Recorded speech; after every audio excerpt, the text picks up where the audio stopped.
you know, when it comes to economics and money, you got to know that without proper conditions of when you get your advances, when payment takes place, how often payment's going to happen, or the process stops when the payment doesn't come, you got to know that the client will just assume whatever they want to.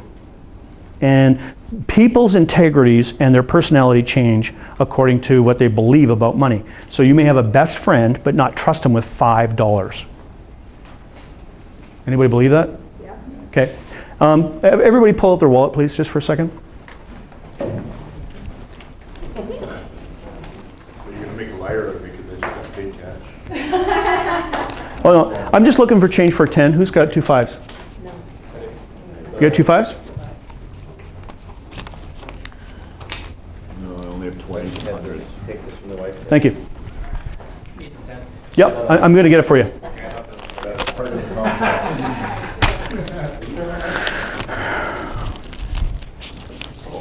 Thank you. 2 10s, perfect. Oh, sorry, I got it all wrong here. Generous. Yeah, I got to get it right here. So I gave you two 5s. 2 blues for 2 pinks. Okay. That's a good deal. Who wants to take this 5 and trade me for another 5? Who wants to take this 5 or take a 5 and trade me for a 10? Only if it's the real blue Canadian honey. See, now you guys are smart. You're catching. Your client has a different perspective on economics. But immediately, if they've got a history where they've been taken advantage of in their mind, they are going to be on guard with their economics. So Paul, you know, going forward, if I actually kept this money and I pulled something off on you, the next time I say, hey, you know what, can you split a 10 for me? You're going to be thinking twice, aren't you? You see how this works? And we carry that into our next interaction. So it might not even be you that's the problem. You have to get it done in advance up front. Because otherwise, if you don't, they bring it in. Now, how many of you want to be left holding the bag for a couple $1,000s? Right? Because now you're taking it personally. If you've got a big contract going on, so you get that $4,000 sale, you know, that one finally comes to fruition, and somehow you miss all of the stuff when it comes to economics, and you got to chase that person. You know what that feels like to chase somebody? Right? And then you go, crap, this is only a $500 bill, $300 bill, a $1,000 bill, it's a $10,000 bill, and now I'm looking at whatever, and this guy won't pay me, he's paid everybody else, and he's giving me a whole bunch of excuses.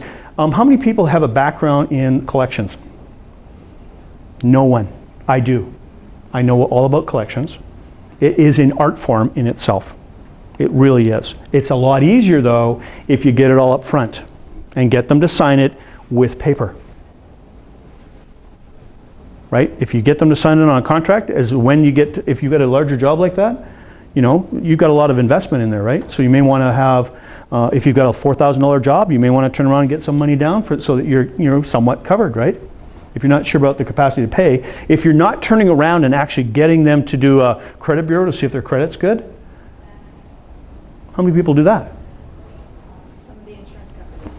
Yeah. But literally, though, you've got thousands of dollars that you're willing to give somebody in trust that they're going to pay you appropriately.